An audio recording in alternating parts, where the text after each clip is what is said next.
The morning light stretched long across the cracked sidewalks of Cleveland, Ohio, like the world itself was yawning awake. I never thought that day would split my life into two halves, the before and the after. I remember the sound first. My son's footsteps, pacing fast, nervous, in the hallway of our small rented duplex. That hurried shuffle wasn't like him. It carried the weight of something he hadn't said yet. "Dad, come on, get up. We're going for a drive," he called into my room.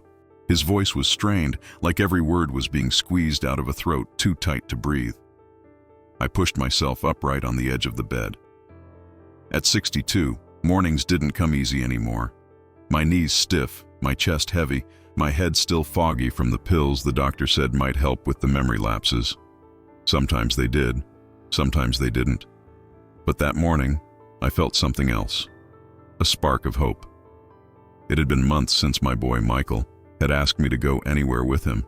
Since Helen, my wife, his mother, passed 3 years ago, Michael and I had lived together. Or maybe it's more honest to say I lived with him, while he shouldered the bills, the weight, and I guess the burden. I wanted to believe this drive was a chance for us, a father and son outing, like when he was little and we'd fish off Lake Erie, wrapped in hoodies against the wind. I still had the flannel shirt Helen bought me on our last Christmas together. I buttoned it slow, steady, like putting on armor for the day. When I came out to the living room, Michael was pacing in front of the window, his phone glowing in his palm. He didn't look up. His jaw was tight. His other hand clutched a plastic grocery bag stuffed with things of mine. My old thermos, some crackers, a water bottle. "Where are we going?" I asked, forcing a smile.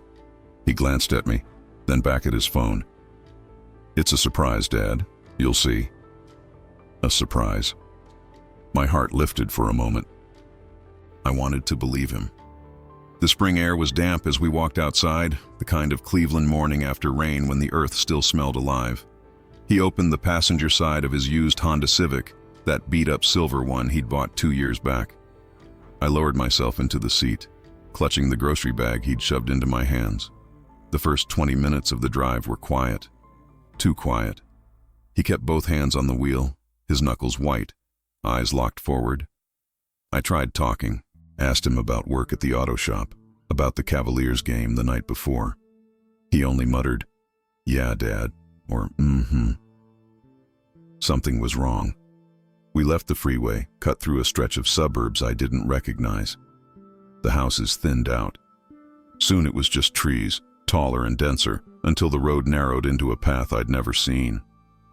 "Michael, where are we going?" "Almost there," he said.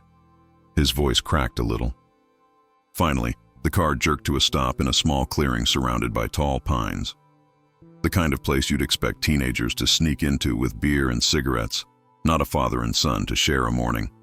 I looked around, confused. "What is this?" Michael got out without answering. I struggled with the seatbelt, then stepped out into the wet grass. He stood by the car, shifting on his feet like a boy who'd been caught in a lie. He couldn't look at me. "Dad, I need you to stay here for a little while," he said, his eyes on the dirt, not on me. "What do you mean, stay here?" He kicked at the ground, just like he used to when he was a kid caught stealing cookies. Only this wasn't cookies. This was something heavier. I can't take care of you anymore," he whispered. "The bills, the job, the way you forget things. It's too much. Somebody's going to come. Someone will find you. I can't." My chest collapsed. The words didn't make sense. My son, my only son, telling me he couldn't carry me anymore. "Michael, don't do this. Please, I'll do better. I can take care of myself. Don't leave me out here." He didn't answer, just shoved his hands deeper into his pockets, then suddenly moved fast, sliding back into the driver's seat. "Michael," I yelled, stumbling toward the car. "Michael, don't you drive away." He rolled the window down just enough to call out, "I'll come back, Dad, I promise. Just stay here." The engine roared. Gravel spat from the tires. I ran a few desperate steps, but my legs gave out, and I fell hard on the damp earth. I watched his Civic disappear down the trail, the red taillights swallowed by the trees. And then there was silence. The kind of silence that presses into your ears until your own heartbeat is the only sound left. I sat there, clutching the grocery bag, trembling. Inside, a half-full bottle of water, a sleeve of saltine crackers, one bruised apple. That was my survival kit, my son's parting gift. The sun crept higher. The damp morning turned humid. Birds called out somewhere above, hidden in the branches. My mouth was dry already, but I rationed one sip of water. "He'll come back," I muttered out loud, as if saying it made it real. "My boy will come back." Hours passed. Shadows stretched across the clearing. The crackers were dry in my throat, the apple already soft. I thought about Helen, how she used to brush Michael's hair off his forehead when he was a boy, how she whispered prayers over him at night. If she could see him now, if she could see me now. By dusk, the temperature dropped. The woods came alive with strange noises. Twigs snapping, owls calling, something unseen scurrying through the brush. I huddled near the trunk of a pine, shivering in my flannel. The first night was endless. My body ached. My mind spun. My son's face, his words, the sound of his car leaving. That loop played until I thought I'd go mad. When dawn finally bled through the trees, I was still alive, though I felt half dead. My throat burned, my stomach cramped. I wasn't sure if I should wait for him or try to stumble my way back toward anywhere. And then, just as I was gathering the courage to move, I heard it. Footsteps. Not Michael's. Softer. Slower. Careful steps crunching through leaves. My heart pounded. I rose unsteady, clutching the empty grocery bag like a shield. A figure emerged from the trees. A woman. She looked about my age, maybe a little younger. Her hair was gray at the temples, tied back in a messy ponytail. She wore a faded denim jacket, torn at the sleeve, and carried a large canvas sack slung over her shoulder. When her eyes met mine, she froze. For a moment, neither of us spoke. Then she tilted her head, her voice steady but kind.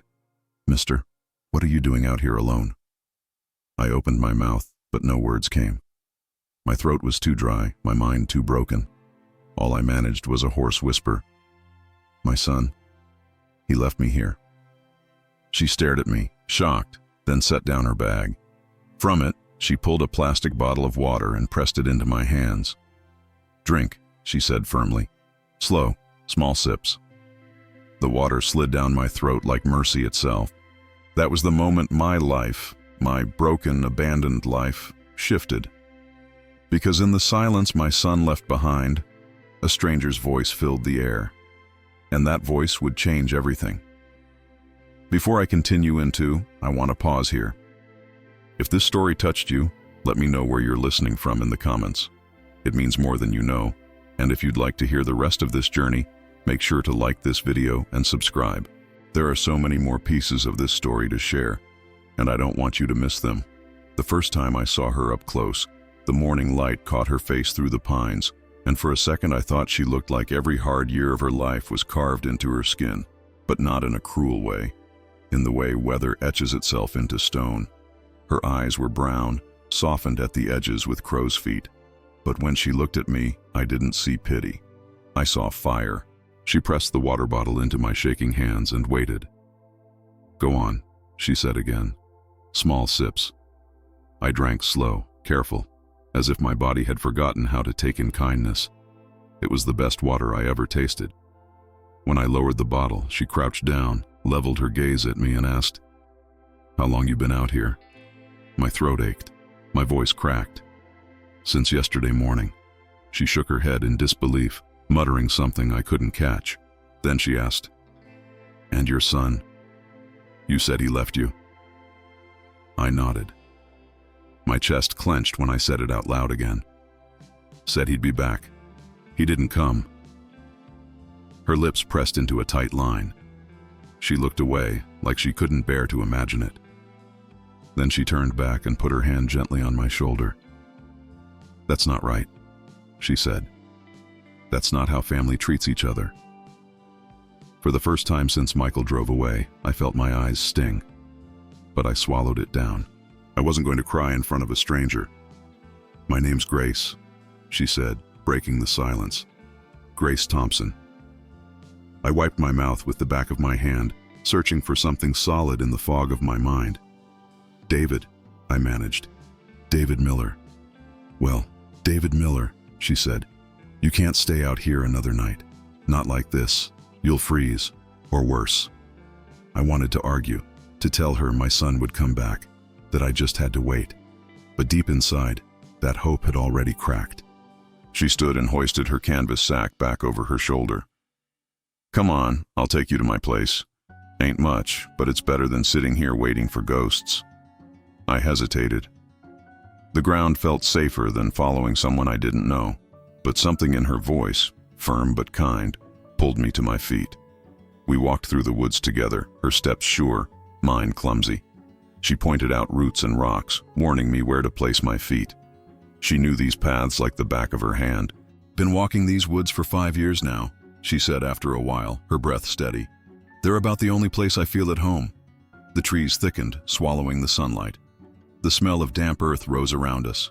I stumbled once, caught myself against a trunk. She slowed her pace so I could keep up. "Where exactly are we going?" I asked. She gave a small smile. "You'll see." After 20 minutes, we reached a clearing. At the far edge stood a shelter cobbled together from blue tarps, scrap wood, and metal sheets. It wasn't a house, not by any city definition, but it stood, and it was clean, orderly. Smoke rose faintly from a fire pit lined with stones. "This is it," she said simply. I stopped, staring. "You live here?" "Yeah." She dropped her sack near the entrance.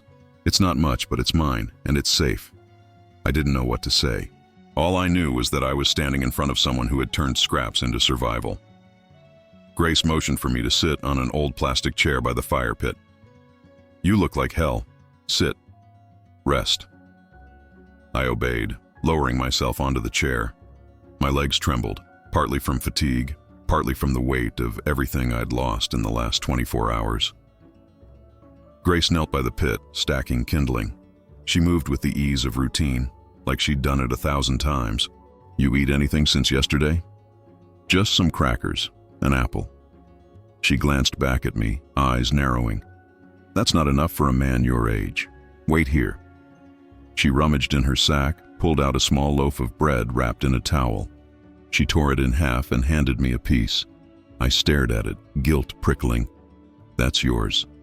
"And now it's ours," she said firmly. "Eat." The bread was dry but soft enough to chew. Every bite tasted like dignity returning, slow and fragile. We sat in silence, chewing, the crackle of fire between us. Finally she spoke. "So, tell me what happened. From the start." I told her about Michael waking me up, about the drive, about the clearing, about the promises he made through the rolled-down window. Her jaw tightened with every word. When I finished, she shook her head. "Lord have mercy," she whispered. "How could he? How could your own son leave you like that?" My eyes dropped to the dirt. Maybe I've been too much. Since Helen passed, I forget things. Bills, names, sometimes even where I am. Maybe he got tired of it. Grace leaned forward, voice sharp. "Don't you dare blame yourself. Nobody deserves to be dumped like trash. Not ever." Her words hit me like a jolt. I wanted to believe her. Part of me did. But another part clung to the idea that Michael had no choice, that maybe he'd come back with an apology. "You think he'll return?" I asked quietly. Grace was silent for a long time. Finally, she said, "If a man's willing to leave his father out here to rot, I wouldn't bet on him coming back." The truth cut deep, but it was a cut I needed. The fire warmed my hands. The bread settled in my stomach. For the first time since Helen died, and maybe even before, I felt something I hadn't felt in years. Not safety, not exactly hope, but the beginning of something else. Belonging. That night, Grace spread an extra blanket on the floor of her shelter. "It's not a mattress, but it'll keep you off the cold ground," she said. I lay there in the dark, listening to the wind move through the trees. listening to Grace's steady breathing nearby. For the first time in days, my body let go enough to drift into sleep. And as I slipped under, I thought, maybe family isn't always who you're born to. Maybe sometimes family is who shows up when you're left behind. When I woke up that first morning in Grace's shelter, the air was sharp with the smell of smoke. My body ached from the hard floor, but there was warmth in the blanket she'd given me. And for the first time in months, maybe years, I didn't feel invisible. Grace was already awake, crouched by the fire pit, stirring something in a dented metal pot. Her hair was pulled back tight, but strands of gray had escaped, curling around her face. "Morning, David," she said without looking up. "Hope you slept some." I sat up slow, rubbing my neck. Better than I thought I would. "Good. Coffee'll be ready in a minute. Not Starbucks, but it does the job." The word coffee was enough to pull me fully awake. I hadn't had a cup in days, maybe longer. It was hard to track time since Michael left me. Grace poured dark liquid into a chipped enamel mug and handed it over. "Careful, it's hot." I held the mug in both hands, letting the steam rise into my face. The first sip was bitter, almost too strong, but it was also the best coffee I'd ever tasted. Something about that mug in my hands, the fire warming my knees, and Grace moving around the shelter. It reminded me of mornings long gone, mornings with Helen. I swallowed the memory hard. "You always up this early?" I asked. "Always," she said. "Sun comes up, so do I. Habit." She sat across from me, pulling a piece of bread from her sack. "So, tell me about yourself, David Miller. What did you do before all this?" I hesitated. Talking about before felt like digging into a wound, but her eyes were steady, patient. "I was a machinist," I said finally. "Worked in a tool and die shop for 35 years, same place until they shut down. After that, I just kind of floated. Helen, my wife, kept me grounded. When she passed..." My voice broke, and I let it trail off. Grace nodded slowly, like she'd heard the same story before, in different shapes. "Loss'll tear the ground right out from under you." "You?" I asked. "What's your story?" She stared into the fire for a long moment before answering. "I was a nurse once, Cleveland Clinic. Spent 20 years taking care of other people. Never thought I'd be the one ending up out here." I blinked. "A nurse? You lived like this by choice?" She let out a humorless laugh. "Choice is a funny word. My husband started drinking. Then he started hitting. I left before he killed me. My kids, well, they chose him. Said I broke the family. So yeah, I've been out here since. Easier to breathe when no one's waiting to take something from you." Her voice didn't waver, but I saw the truth in her hands. Scarred knuckles, fingernails chewed down, veins standing out from hard work. "5 years?" I whispered. "5 years," she said, "and I've made it work. Recycling cans, bottles, scrapping metal. It's not glamorous, but it's mine. No one can take it from me." I looked around the shelter. It wasn't much, but it was hers. Built by her own hands, held together by grit. That's strength," I said. She met my eyes. "No, that's survival. Strength is still getting up every morning when your heart tells you to stay down." We sat in silence after that, sipping coffee, the fire crackling low. That week, Grace let me stay. At first I felt like an intruder, a burden she didn't need, but she never treated me that way. Instead, she gave me small tasks. Stack the wood by size, clean these cans, stir the stew. It wasn't much, but it made me feel useful again, like I wasn't just waiting to be forgotten. One afternoon, we walked into town together, carrying sacks full of aluminum cans.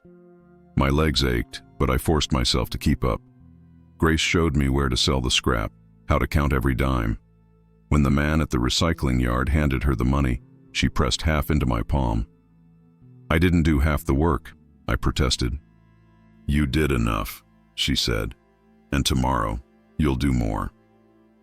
That night, after we cooked a pot of beans over the fire, I asked her why she helped me. "You don't even know me," I said. "Why'd you bother?" Grace leaned back against a log, staring at the dark sky. Because I know what it feels like to be left behind. I know what it's like to be told you're too much, that you're a burden. Nobody deserves that. Not me. Not you. Her words cracked something in me I'd been holding shut. I thought of Michael's face, the way he couldn't look me in the eye. I thought of Helen, gone before she could see what her son had done.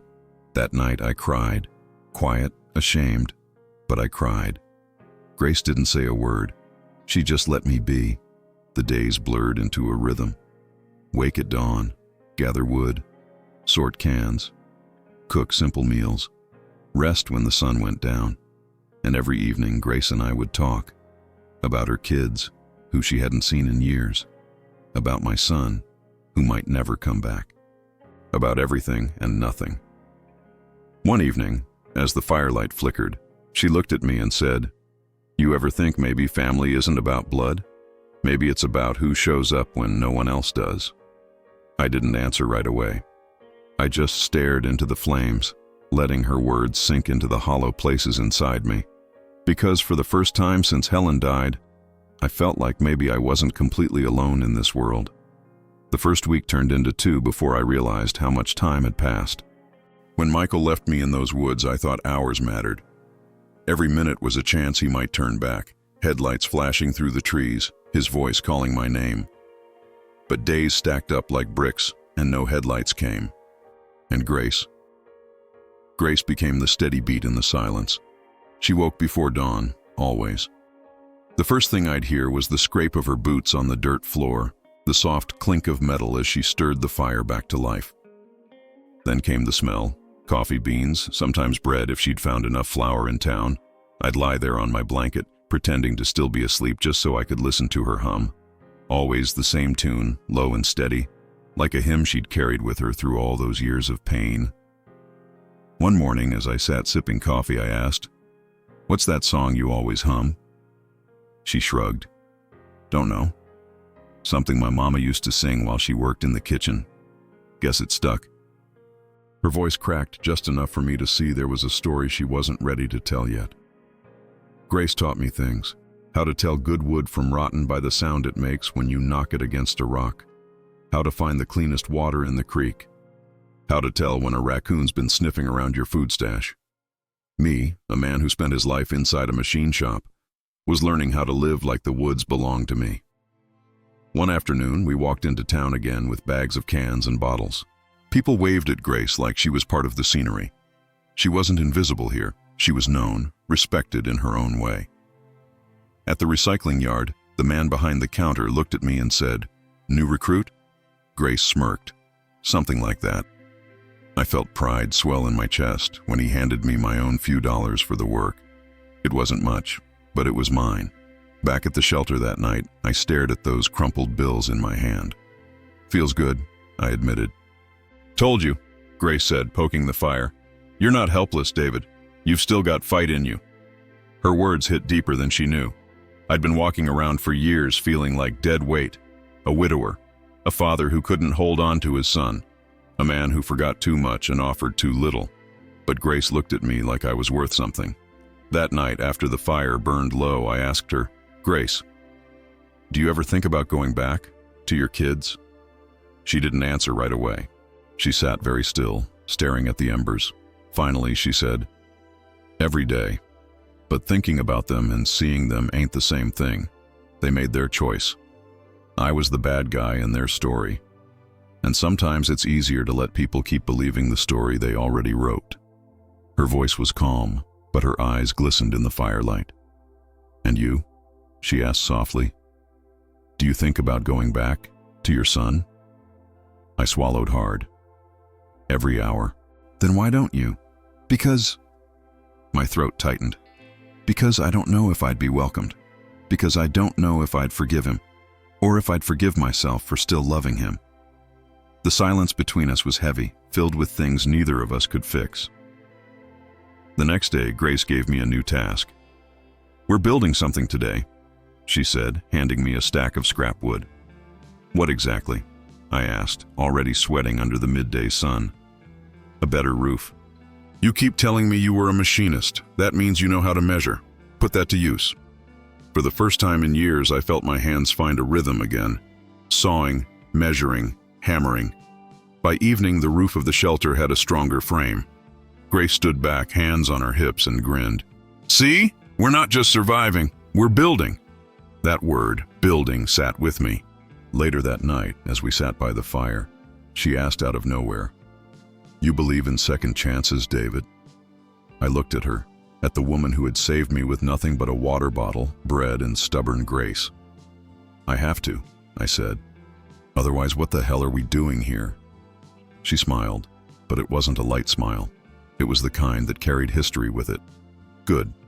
Then maybe both of us still got one left. For the first time since Helen died, since Michael drove away, I felt a flicker inside me that wasn't grief, or anger, or shame. It was something else. Something like hope. The thing about living in the woods is that time stops caring about you. Days bleed into each other until you can't tell Monday from Thursday, sunrise from sunset. But eventually, the outside world finds its way in. It started with the sound of tires on gravel one morning, while Grace and I were patching the walls of the shelter with new scraps we'd hauled in. She froze, hammer in hand, eyes narrowing. "You hear that?" I nodded. "Car, close." We both stood still, waiting. The sound grew louder until it stopped just beyond the tree line. Doors slammed. Heavy footsteps followed. Grace whispered, "Stay behind me." Two men appeared, wearing neon safety vests and city logos on their jackets. A third followed, older, in plain clothes, carrying a clipboard. The older man spoke first. "Morning, you Grace Thompson?" Her shoulders stiffened. "Who's asking?" "Name's Richard Harris, City Code Enforcement. We got a report of unauthorized structures out here." He glanced at our shelter, his mouth tightening. "That'd be this." My stomach dropped. Grace's jaw clenched. "This is my home," she said flatly. "Ain't hurting nobody." "Ma'am, it's city property. You can't just set up camp on municipal land. It's a safety issue." Grace stepped forward, chin high. "Safety issue for who? I've been here 5 years. Nobody cared until now." The clipboard man flipped papers. "We got calls, people talking. Some story online. You're on the radar now." I looked at Grace. "Story online." Her eyes darkened, but she didn't answer. The man sighed. "Look, I don't want to drag anyone out of here, but you got a week. After that, we'll have to clear it." He turned, motioned for the others, and they disappeared back toward the road. The silence they left was heavier than their presence. Grace dropped the hammer, hands shaking. "Damn it! What's this about a story online?" I asked carefully. She kicked at the dirt, avoiding my eyes. "People talk, David. Somebody must have told somebody, and now they're looking." I pressed. "Told who?" Finally, she met my gaze. "You remember that girl at the recycling yard? Tall, curly hair, always on her phone? She's been asking questions. I guess she put something out there." The thought made me dizzy. My shame, my abandonment, out in the open for strangers to chew on. "Grace, if Michael sees it..."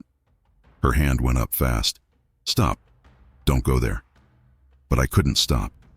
The thought of my son scrolling through a feed, seeing me in rags beside a makeshift shelter, was unbearable. That night, as the firelight flickered across her face, Grace said quietly, "They'll come back, and they'll bring more. You need to decide what you're going to do, David. Stay here and fight it, or go back and face your son." Her words sat on me like a stone. Face my son. The very thought twisted me in two. Half of me wanted to march back, pound on his door, and demand to know how he could abandon me like that. The other half wanted to vanish, to never let him see how broken I'd become. Grace poked at the fire. "I know you still love him." "I shouldn't," I snapped, the anger surprising me. "But you do," she said softly. "Same way I still love my kids, even after they chose their father's fists over my safety." Her words cracked me open again. Our pain mirrored each other so closely it was almost unbearable. I whispered, "How do you keep going?" Grace stared into the flames. "Because if I don't, then he wins.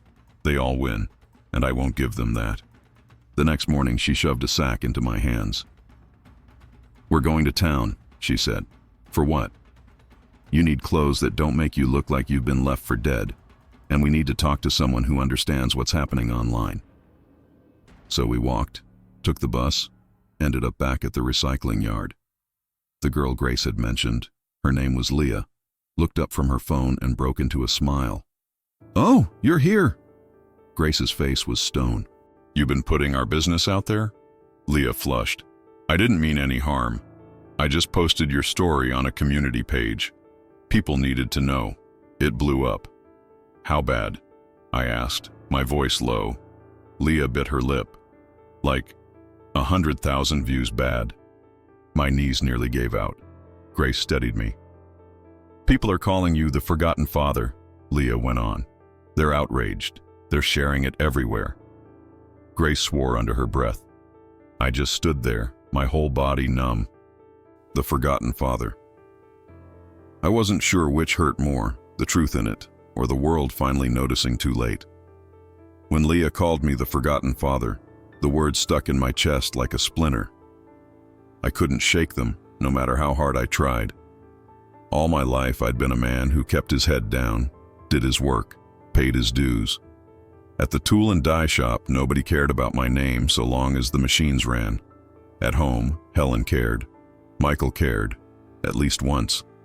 And now the world only knew me as a headline, a story to click and share. Forgotten. That night, Grace and I sat by the fire, the glow catching in her eyes. She didn't say anything at first. She let me sit there with my shame. Finally, she said, "Don't let them define you, David. They don't know you. They just know a headline." I shook my head. "But Michael knows me, and he still left me." Her voice was steady. "Then maybe it's time you looked him in the eye and made him face what he did." The thought made me dizzy. Confront my son? What would I even say? That he broke me? That I still loved him anyway?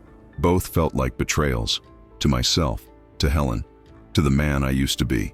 But as the week dragged on, the city trucks kept circling the woods. I could feel the countdown pressing against my ribs. We had a week before they cleared us out, and then the strangers started showing up. The first was a woman in her 50s carrying grocery bags. She'd seen the post online and said she couldn't sleep knowing we were out here. She left food, sandwiches, fruit, bottled water, then hugged Grace like they were sisters. Next came a group of college kids with cameras. They wanted to document our resilience. Grace turned them away, but not before they snapped a dozen pictures. By the third day, it was constant. People coming, people gawking, people deciding what our story was. Grace tried to keep her cool, but I saw it eating at her. Every stranger who said, "You're inspiring," reminded her that she hadn't chosen to be anyone's symbol. One night, after a long day of visitors, she threw a log on the fire harder than necessary. "They think this is charity work," she spat. "They don't understand this is our life." I watched her shoulders heave in the firelight. For the first time since I met her, she looked tired in her bones. And something in me shifted. "Grace," I said quietly, "they're not going to stop. Not until I face Michael. That's what this is about. They want the whole story. And he's half of it." She turned to me, her face softening. "You really want to do that?" I swallowed hard. "I think I have to." The next morning, Grace walked with me to the bus stop. She carried her canvas sack slung over her shoulder like always, though she didn't need to. This wasn't about recycling. "You sure about this?" she asked as the bus groaned up to the curb.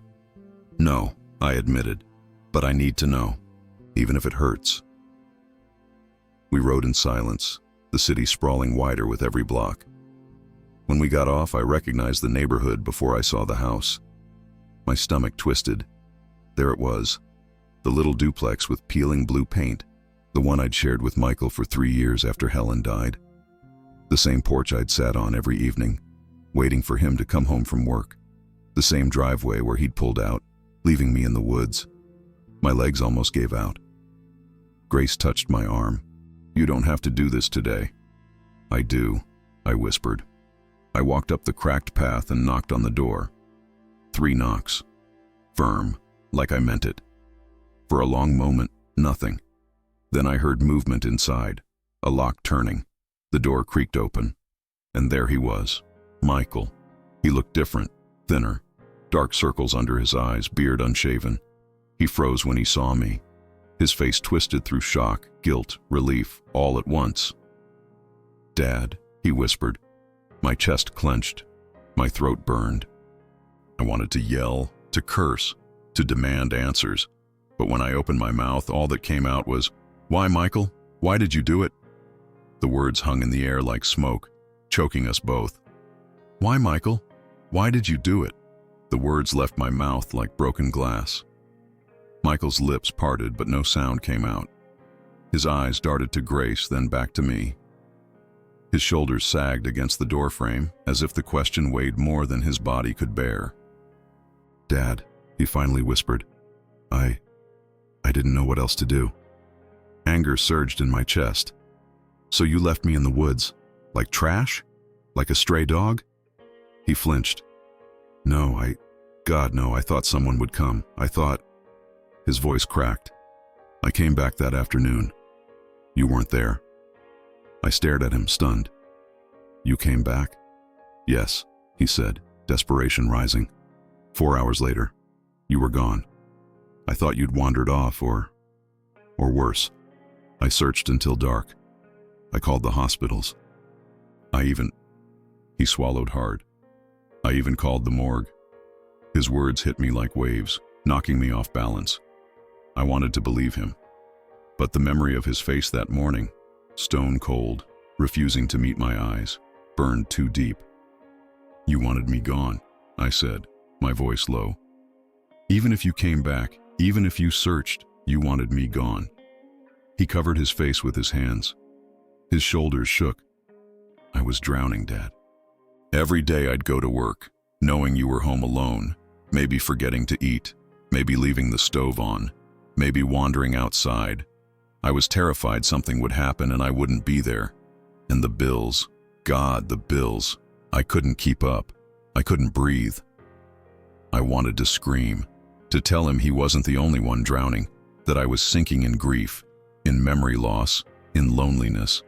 But instead I whispered, "And you thought abandoning me would fix that?" His hands dropped. His eyes met mine, wet and raw. "I thought maybe someone better could help you. Someone stronger." I was weak, Dad. I couldn't handle it. Grace shifted beside me. Her presence was quiet but steady, like an anchor in the storm. I took a deep breath, my voice trembling. "Do you know what it's like, Michael? To sit in the dirt, holding a bag of crackers and water, wondering if your only child just erased you from his life?" Tears streamed down his face. I've lived with that thought every night since. The silence stretched. My anger battled with the sight of my boy, broken in front of me. Grace finally spoke, her voice firm but gentle. "Michael, do you know who found him?" "Me, a stranger. And I gave him water, food, shelter, because I know what it's like to be thrown away by your own. Do you have any idea what it means that your father had to find love in someone who didn't even know him?" Michael turned toward her, his face pale. "And I'm grateful. I swear I'm grateful. But he's my dad. He's all I have." "No," Grace said sharply. "You had him, and you gave him up." Michael's chest heaved. He looked at me again, pleading, "Dad, I can't change what I did, but please, let me try now. Let me make it right." I felt my knees weaken. The porch beneath me seemed to tilt. I gripped the railing, my breath ragged. "Michael," I whispered, "I don't hate you. God help me. I still love you. But love doesn't mean trust. Trust that you broke." His face crumpled. I stepped back. Grace's hand found mine, steadying me. "I have a home now," I said, my voice steadier than I felt. "It's not here. It's not with you. It's in the woods, with Grace, with someone who saw me when you couldn't." He shook his head. "Dad, please." "No," I cut in. "Not now. Maybe one day. If you can look me in the eye without shame. But not now." The words carved themselves into the air, final and heavy. Michael leaned against the doorframe, sobbing quietly. I wanted to hold him. I wanted to pull him into my arms and pretend none of this ever happened. But instead, I turned. Grace and I walked down the cracked path together, leaving him standing there in the doorway of the house that had once been ours. On the bus ride back, Grace squeezed my hand. "That was the hardest thing you'll ever do," she said softly. I stared out the window, tears blurring the city lights. No. The hardest thing was surviving the day he left me. Today was just telling the truth. The ride back to the woods was silent except for the bus engine grinding through gears. I sat with my head against the window, watching the city smear past in streaks of gray and red. My body was back in that bus seat, but my mind was still standing in Michael's doorway. His face, broken, pleading, drenched in guilt, wouldn't leave me.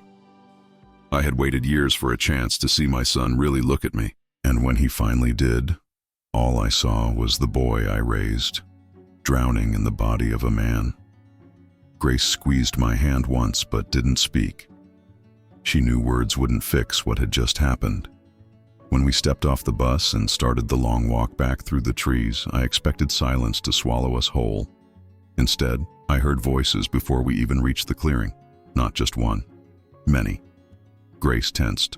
"What the hell?" We stepped through the last stretch of brush, and there they were. A crowd of 20, maybe more. Men, women, kids. Some carried boxes of canned food. Others had sleeping bags. A few held signs. Signs with my name. Justice for David Miller. Family doesn't abandon family. Let them stay. My knees nearly buckled. Grace muttered, "Oh Lord." One woman, short, heavy-set, hair pulled into a tight bun, rushed forward. "Mr. Miller? Mrs. Thompson? We saw the video. We're here to help." "Video?" I asked, my voice barely a whisper. She pulled out her phone, screen glowing. There I was, standing on Michael's porch asking, "Why did you do it?" Someone had recorded the whole thing. The video was online. Millions had seen it. I staggered back. Grace steadied me. "They had no right," she snapped. "That was private." But the woman shook her head. "Private or not, people care. You're not alone anymore." The words should have comforted me. Instead, they crushed me. I hadn't asked for an army. I hadn't asked to be a symbol. I just wanted my son to see me, to admit the truth. That night, our clearing buzzed with strangers. They set up tents, brought lanterns, cooked food. Grace paced the edges like a caged animal. "This isn't what I wanted," she muttered. "I know," I said. She stopped, her eyes blazing. "Do you? These people aren't here for us. They're here for the story. Tomorrow it'll be another tragedy, another headline." Her anger burned, but beneath it, I saw fear. Fear of being exposed, displaced, stripped of the one thing she'd built for herself. Dignity. Later, when most of the crowd quieted, I sat by the fire, staring into the flames. Grace sat beside me, her shoulders tight. "Do you regret it?" she asked suddenly. "What?" "Going back, facing him." I thought about it, about Michael's tears, about my own, about the weight of saying I can't come home. "No," I said finally. "I don't regret telling him the truth, but I regret the world hearing it too." Grace nodded slowly. "Then we fight. For our life. For our home. On our terms." The next morning, city officials showed up again, this time to cameras flashing. Protesters surrounded them, shouting. One reporter shoved a microphone in my face. "David Miller, what do you want right now?" The words caught in my throat. What did I want? Not fame, not pity, not headlines. I wanted peace.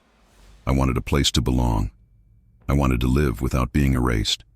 But in that moment, with the world watching, I said the simplest truth I knew. I want to be seen. Not as a burden, not as forgotten, as a man. That's all. The crowd erupted in cheers. The officials looked shaken. And for the first time in my life, my voice carried further than I ever meant it to. By the end of that week, the clearing didn't feel like ours anymore. Where once there had been only the quiet crackle of our fire, Now there were tents, tarps, coolers of donated food, cameras flashing, reporters shouting questions. Grace hated it. She wouldn't even sit near the crowd. Instead, she lingered at the edge of the woods, smoking hand-rolled cigarettes and muttering about how strangers had turned our life into a carnival. Me? I didn't know how to feel. Every handshake, every "we're with you, David," twisted my stomach with gratitude and shame. Gratitude because for the first time in years, people saw me. Shame because they were seeing me for the worst thing that ever happened to me. On the 7th day, the city came back. Not with 3 men and a clipboard this time. With the deputy mayor herself, trailed by a line of staffers and escorted by police. The crowd swarmed her, shouting. Signs waved in the air. "Let them stay. Home is where the heart is." I stood with Grace by the fire, my hands trembling. The deputy mayor raised her voice over the noise. "Mr. Miller, Ms. Thompson, the city recognizes the unique circumstances here. We've decided to offer you a solution." I braced myself. "You'll be granted a special permit to remain on this land. Temporary at first. If conditions are met, permanent later. Water, sanitation, safety inspections will be provided. You'll be allowed to stay." Cheers erupted from the crowd. Reporters shoved microphones toward us. Grace's face was stone. She whispered, "They're putting us in a cage. A cage with paperwork, but still a cage." I whispered back, "It's better than being thrown out." Her jaw tightened. She said nothing more. And then, through the sea of people, I saw him. Michael. His silver Civic was parked crooked at the edge of the clearing. He stepped out, shoulders hunched, eyes darting nervously at the cameras. When he spotted me, he froze. The crowd seemed to fade. It was just him and me. "Dad," he called, his voice shaky. I felt Grace stiffen beside me. He pushed through the people, ignoring the questions fired his way. When he reached me, he stopped short, hands trembling. I saw the news, the videos, everything. I had to come. My chest tightened. "You shouldn't be here," I said quietly. "I should have been here all along." He shot back, tears in his eyes. "I don't care if the whole world's watching. I screwed up. I abandoned you. I can't take that back, but I want to do better. Please, let me try." The crowd hushed, like the trees themselves leaned in to hear. Grace's voice cut through the silence. "Words are easy, Michael. Your father doesn't need words. He needs action, respect, presence." He turned to her. "And I'll prove it, however long it takes." I looked at him, my son, broken but reaching, and then at Grace, fierce and unflinching. 2 lives, one tied to me by blood, the other by survival. The crowd, the city, the cameras, they wanted a neat ending. They wanted me to declare forgiveness, to wrap it all up in a bow. But life doesn't work like that. So I spoke slowly, carefully, each word heavier than stone. "Michael, you're my son. That'll never change. But love without trust is a ghost. If you want back in my life, you'll have to earn it. Not with speeches, with showing up, again and again, day after day." Tears spilled down his face. "I will. I swear, I will." Grace squeezed my hand, her thumb brushing over the calluses in my palm. I turned to her and said, loud enough for everyone to hear, "And Grace, she's not replacing you. She's not competition. She's my family too. Because family isn't just blood. It's who stays when the storm hits." The crowd roared. Michael nodded, swallowing hard. "Then I'll stay. I'll prove I can stay." For the first time since Helen's funeral, I felt something loosen in my chest. Not forgiveness. Not yet. But maybe the start of a road toward it. That night, after the crowd thinned and the reporters left, the 3 of us sat by the fire. Michael on one side, Grace on the other. The flames lit their faces in gold and shadow. I thought, maybe this is what a second chance looks like. Not perfect. Not easy. But alive. It's been 2 years since the world first called me the forgotten father. Sometimes I still hear the echo of it when I close my eyes, those words hanging in the air like a scar that never quite fades. But now, when I hear it, I don't just think of what I lost. I think of what I found. Grace and I are still here, in the clearing where she first pulled me back from the edge of despair. Only now, it doesn't look like a makeshift camp anymore. With the community's help, and more than a little stubbornness of our own, we built a real home. Not a mansion, not even a suburban bungalow, but walls strong enough to stand through a storm, a roof patched with proper shingles, not tarps. 3 small rooms, 1 porch where we sit at dusk and watch the light fade between the trees. Grace planted flowers along the edge, marigolds and daisies. "Every house deserves a welcome," she said. We built a garden too. Rows of beans, peppers, and tomatoes. A patch of lettuce that always seems to grow faster than we can eat it. I never thought I'd be proud of a handful of vegetables, but I am. They taste like work, like survival, like dignity. On Sundays, Michael comes.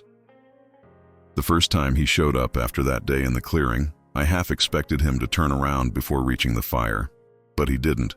He brought a pie from the corner bakery, sat down, and asked if he could stay for dinner. That was the start.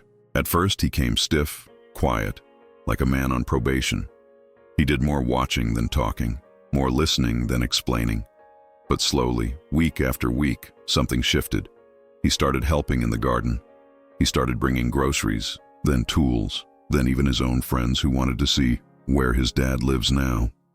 I don't know if trust is something you rebuild brick by brick or if it grows back like grass, patchy and slow, but it's growing. He hasn't earned it all yet. Maybe he never will, but he shows up. And sometimes, that's enough. Grace. Well, Grace is more than family now. 1 year after we first built the house, I asked her to marry me. Not with roses or rings or fancy speeches. Just one night on the porch, my hand covering hers, saying, "I don't want to face another sunrise without knowing you're mine." She cried. Then she laughed. Then she said yes. We had the ceremony right here in the clearing.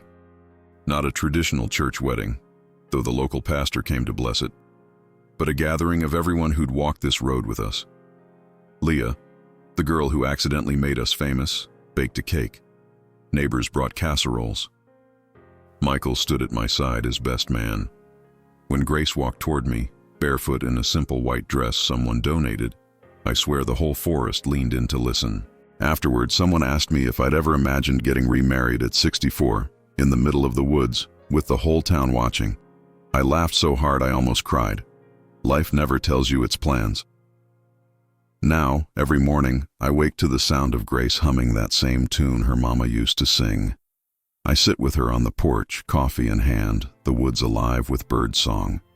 Some days, I help in the garden. Other days, I just sit and remember how close I came to being lost forever. We still get visitors, people who saw the videos, people who want to touch the story. At first, it made me uncomfortable, being a symbol, but Grace helped me see it different. If our pain can keep someone else from giving up, she said, then let them take what they need from it. So we welcome them, not as fans, not as spectators, as people. Some are young, some old. Some are like me, parents abandoned by children. Some are like Grace, children abandoned by parents. All of them looking for proof that you can start again. And we give it to them the only way we know how, by living. By sitting with them on our porch, sharing bread from the oven, showing them the garden. By letting them see that dignity doesn't die just because someone else stopped believing in you. Michael still carries his guilt. I see it in his eyes when he hugs me goodbye. But I tell him the same thing every time. Son, the past already hurt us once. Don't let it hurt us twice. Sometimes he nods and whispers, "I'm trying, Dad." And I believe him. Helen's picture still hangs inside our little house, on a shelf Grace built from salvaged wood. Some nights I sit in front of it, telling her about the life I found after she was gone. About the woman who saved me. About the son who almost lost me, but is fighting to find me again. I like to think she'd smile. Maybe even laugh at the idea of me tending tomatoes with dirt under my nails. So no, I'm not the forgotten father anymore. I'm the man who lived when he wasn't supposed to. the man who found family in a stranger, forgiveness in a son, and dignity in the dirt of the woods. If there's one thing I've learned, it's this. Family isn't who never leaves. Family is who comes back and who stays. And sometimes when you're left with nothing but silence, family is the voice of a stranger saying, "Drink, slow, small sips."